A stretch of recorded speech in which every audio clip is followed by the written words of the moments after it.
इस study classes में आप सभी का बहुत बहुत स्वागत है। तो आज इस क्लास में आपको हिंदी साहित्य और व्याकरण दोनों के क्वेश्चन पढ़ने के लिए मिलेंगे।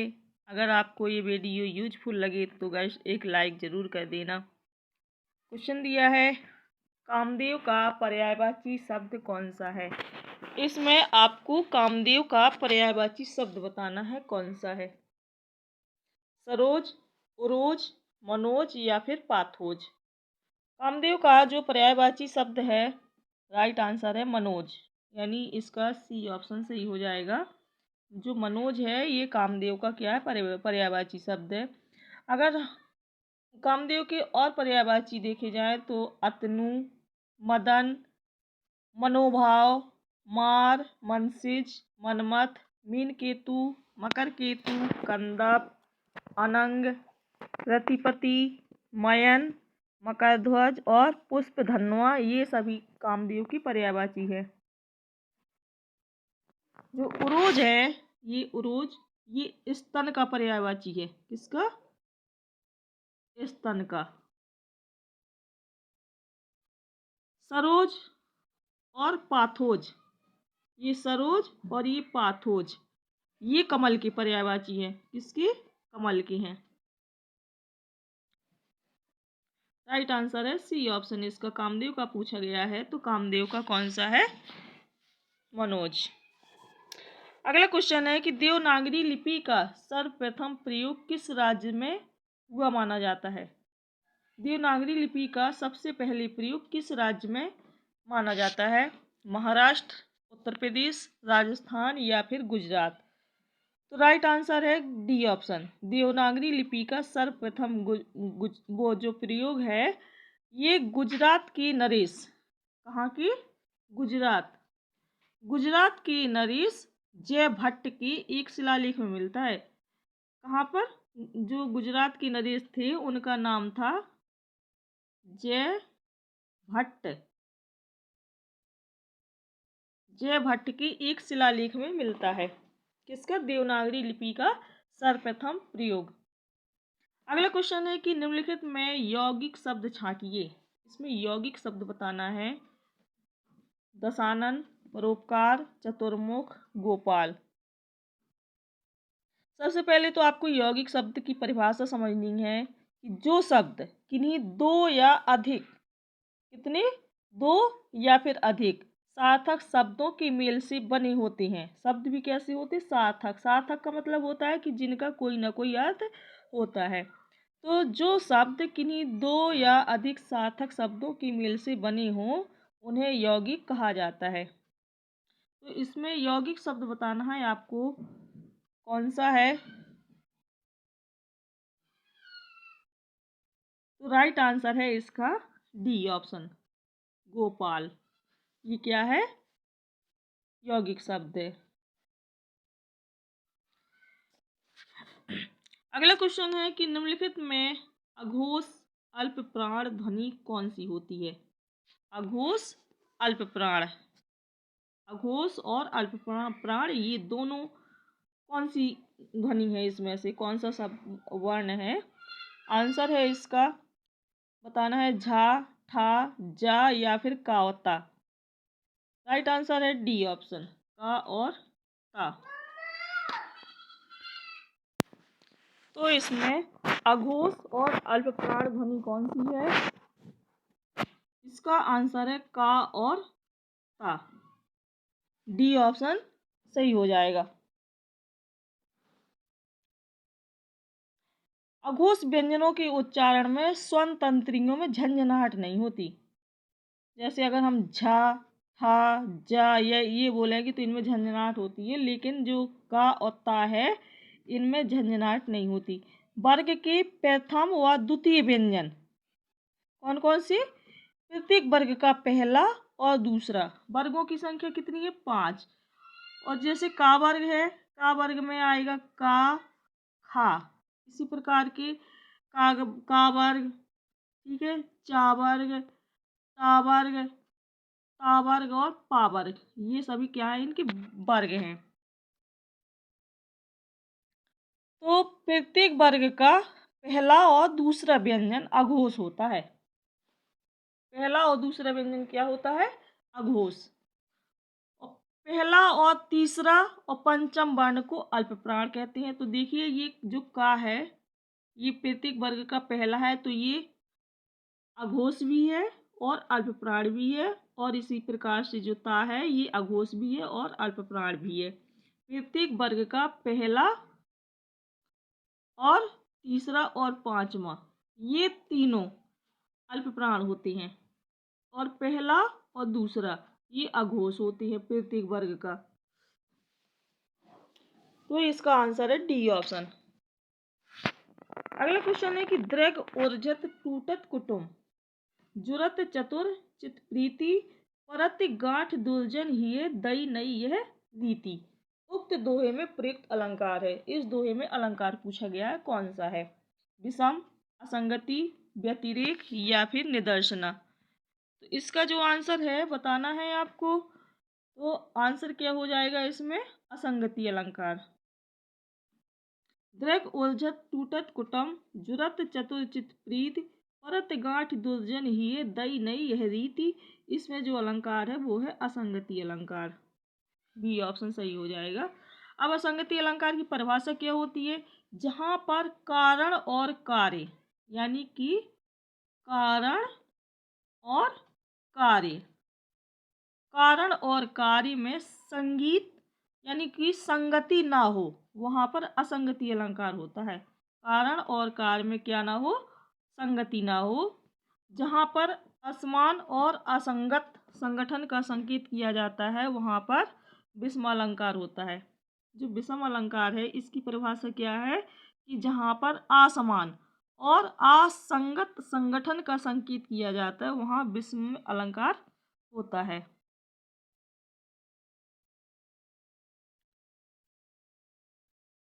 आंसर इसका बी ऑप्शन सही है।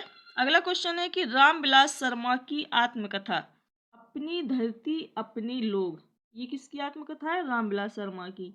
अपनी धरती अपने लोग ये कितने खंडों में विभक्त है? रामविलास शर्मा की जो आत्मकथा है अपनी धरती अपने लोग ये कितने खंडों में विभक्त है? 2, 3, 1 या फिर 4? आंसर क्या हो जाएगा इसका? A option. रामविलास शर्मा की आत्मकथा अपनी धरती अपने लोग ये 2 खंडों में विभक्त है। कितने? 2। अगला क्वेश्चन है कि कहानी संग्रह दूसरा ताजमहल की लेखिका कौन है? दूसरा ताजमहल इसकी लेखिका पूछा गया है, कौन है? नासिरा शर्मा, यहाँ नासिका लिखा है, नासिरा होना चाहिए। नासिरा शर्मा, क्षमा कौर, ममता कालिया या फिर अनीता जैन। इसका राइट आंसर क्या हो जाएगा? नासिरा शर्मा। ये ए ऑप्शन सही हो जाएगा। जो दूसरा ताजमहल है ये कहानी है और इसकी लेखिका कौन है? नासिरा शर्मा। अगला क्वेश्चन है किस विद्वान ने देवनागरी लिपि के स्थान पर रोमन लिपि स्वीकार करने का सुझाव दिया था?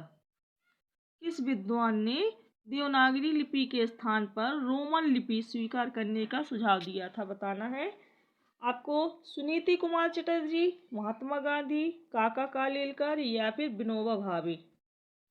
आंसर क्या है इसका?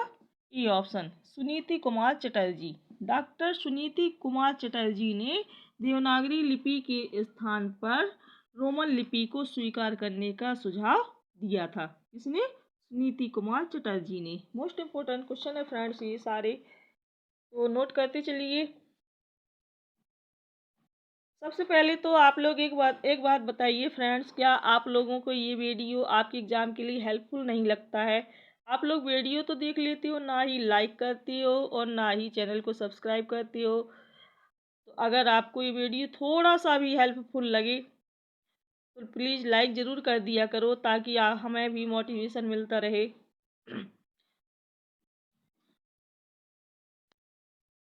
क्वेश्चन दिया है कैंची किस भाषा का शब्द है? ये जो सारे क्वेश्चन हैं मैं आपके एग्ज़ाम को देखते हुए ये क्वेश्चन पढ़ा रही हूँ, क्योंकि ये जो क्वेश्चन है अक्सर एग्ज़ाम में पूछे जाते हैं और पूछे भी गए हैं, और आप लोग ज़्यादा डीपली पढ़ोगे इसमें इसकी भाषा बहुत नॉर्मल है, आपको आसानी से समझ में आ जाएगी। इसलिए आप लोग ये वीडियो देखने के बाद एक लाइक ज़रूर कर देना। कैंची किस भाषा का शब्द है, ये सारे क्वेश्चन मोस्ट इम्पोर्टेंट हैं, लेकिन पता नहीं आप लोग लाइक क्यों नहीं करती हो। कैंची किस भाषा का शब्द है, ये क्वेश्चन कई बार एग्जाम में पूछा गया है और पूछा भी जाएगा आगे। कैंची पूछा गया है फ्रेंड्स कि कैंची ये किस भाषा का शब्द है, हिंदी, अंग्रेजी, पुर्तगाली या फिर तुर्की। आंसर हो जाएगा तुर्की। जो कैंची है ये किस भाषा का शब्द है, ये तुर्की भाषा का शब्द है, यानी डी ऑप्शन सही हो जाएगा। अगला क्वेश्चन है कि यदि ए, आई, ओ तथा आव के बाद कोई भिन्न स्वर आता है तो इनके स्थान पर क्रमशः ए का आई का आय, ओ का आव और आव का आव हो जाता है। यह संधि कौन सी है, बताना है इसमें। यह संधि कौन सी है, तो ये जो संधि है ये दीर्घ है, गुण है, वृद्धि है, अयादि है। आंसर उसका हो जाएगा अयादि संधि। कौन सी है, अयादि संधि। ये सारे संधि, अगर संधियों की संख्या पूछा संधि के कितने भेद होते हैं तो 3 होते हैं, स्वर संधि, व्यंजन संधि और विसर्ग संधि। तो इसमें ये जो दीर्घ संधि, गुण संधि, वृद्धि संधि, अयादि संधि और एक संधि और है यड़ संधि, ये स्वर संधि के 5 भेद हैं, जिसमें ये अयादि संधि की परिभाषा दी गई है। अयादि संधि में क्या होता है, ए का आय होता है, आय का आय, ओ का आओ और आओ का आओ हो जाता है। अगला क्वेश्चन है,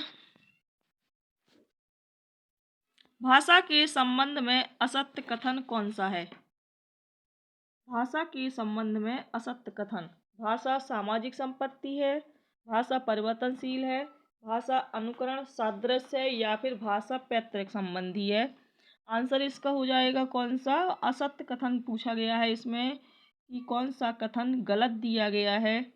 इसका आंसर हो जाएगा डी ऑप्शन। जो भाषा है यह एक पैतृक संपत्ति होती है। कैसी है, पैतृक संपत्ति, ये गलत दिया गया। भाषा कोई पैतृक संपत्ति नहीं है, इसलिए इसका डी ऑप्शन सही हो जाएगा। अगला क्वेश्चन है कि शहर में कोई किसी की जाति नहीं पूछता, शहर के लोगों की जाति का क्या ठिकाना, लेकिन गांव में तो बिना जाति के आपका पानी नहीं चल सकता। यह कथन किस रचना से लिया गया है। ये जो कथन दिया गया है ये बताना है कि ये किस रचना से लिया गया है। परती परिकथा, रतिनाथ की चाची, बल्चनमा या फिर मेला आंचल। आंसर इसका क्या हो जाएगा, उपर्युक्त जो कथन है यह मेला आंचल, किससे, मेला आंचल से लिया गया है।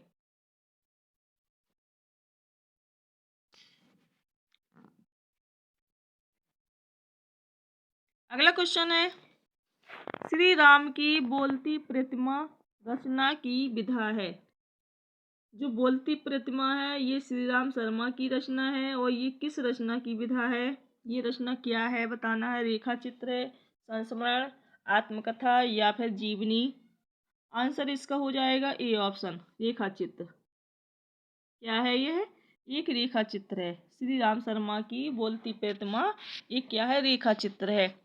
1936 तक, कब तक, 1936 तक हिंदी रेखा चित्रों का प्रकाशन प्रायः पत्र पत्रिकाओं तक ही सीमित रहा। इन्होंने संकलन रूप में प्रस्तुत करने का श्रेय किसको, पंडित श्री राम शर्मा को है। इसका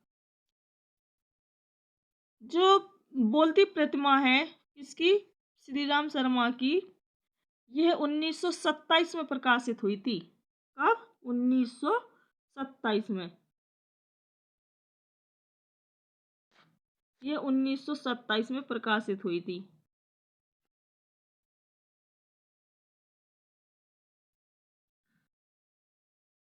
उनका यह संग्रह रूसी लेखक तुर्गेनेव के जीवित समाधि से बहुत प्रभावित है।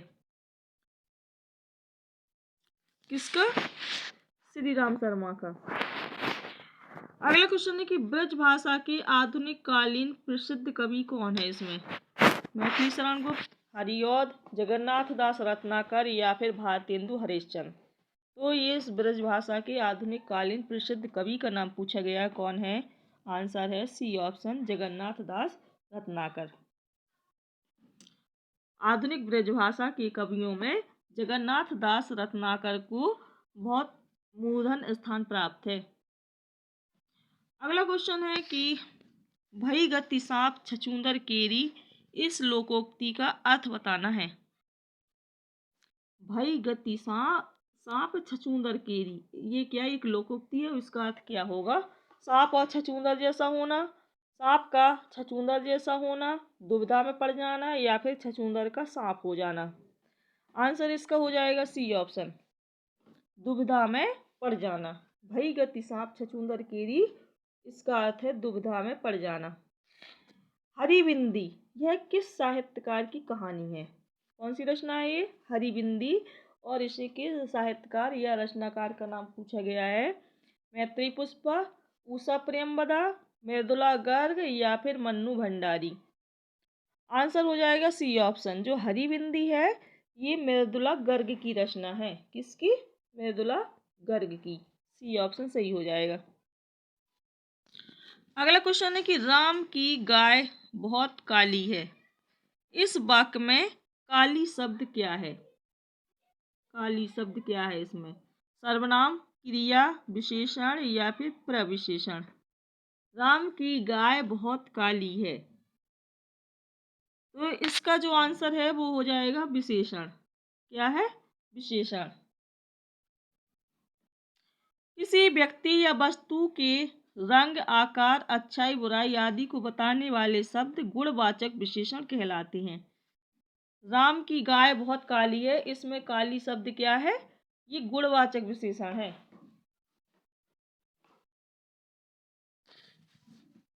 अगला क्वेश्चन है कि भावभूति का मूल नाम क्या था?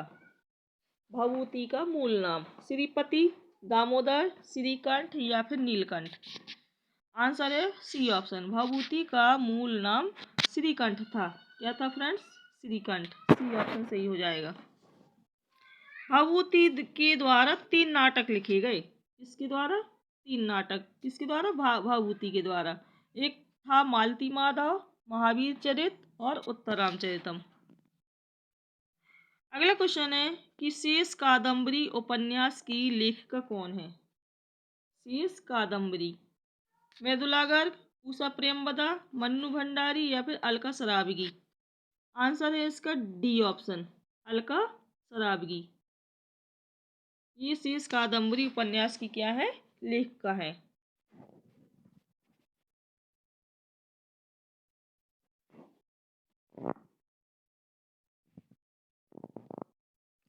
अगला क्वेश्चन है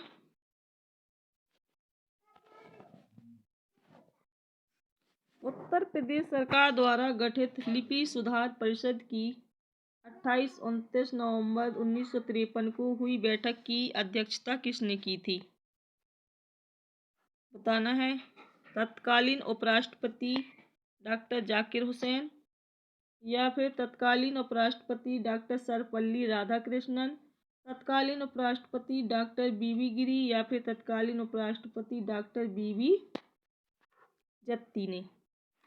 आंसर हो जाएगा इसका बी ऑप्शन,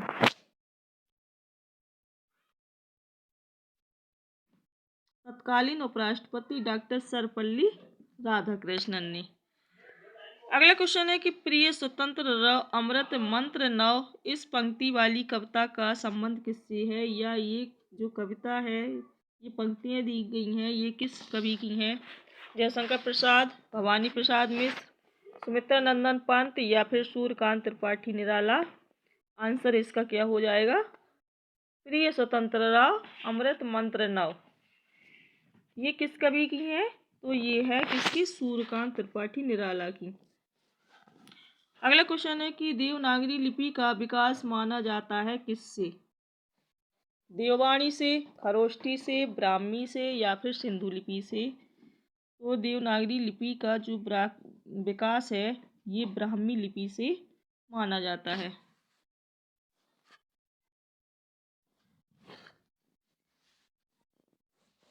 प्रत्येक भाषा की अपनी एक लिपि होती है जिसमें उस भाषा को क्या किया जाता है, लिखा जाता है। लिखित संकेतों को लिपि कहते हैं। हिंदी जिस लिपि में लिखी जाती है उसे देवनागरी लिपि कहा जाता है। हिंदी को इस देवनागरी लिपि में लिखा जाता है। जो अंग्रेजी होती है ये रोमन लिपि में और उर्दू फारसी लिपि में लिखी जाती है। तो देवनागरी लिपि का विकास किससे हुआ है, ब्राह्मी लिपि से। सी ऑप्शन सही हो जाएगा। अगला क्वेश्चन है कि खड़ी बोली में प्रथम महाकाव्य प्रिय प्रवास की रचयिता कौन है। खड़ी बोली का जो प्रथम महाकाव्य है प्रिय प्रवास, इसके रचयिता का नाम पूछा गया है। भारतेंदु हरिश्चंद्र, अयोध्या सिंह उपाध्याय हरिऔध, माखनलाल चतुर्वेदी या फिर केशवदास। आंसर है इसका बी ऑप्शन। खड़ी बोली में प्रथम महाकाव्य प्रिय प्रवास की रचयिता कौन है, अयोध्या सिंह उपाध्याय हरिऔध। निम्न में से कौन सी रचना महादेवी वर्मा की नहीं है। कौन सी रचना है जो महादेवी वर्मा की नहीं है। यामा, दीपशिखा, आंगन के पारद्वार या फिर नीरजा। आंसर हो जाएगा सी ऑप्शन, आंगन के पारद्वार। ये किसकी रचना है, ये अज्ञे की रचना है। आंगन के पारद्वार सच्चिदानंद हीरानंद वात्स्यायन अज्ञे। यामा, दीपशिखा और नीरजा ये तीनों महादेवी वर्मा की हैं।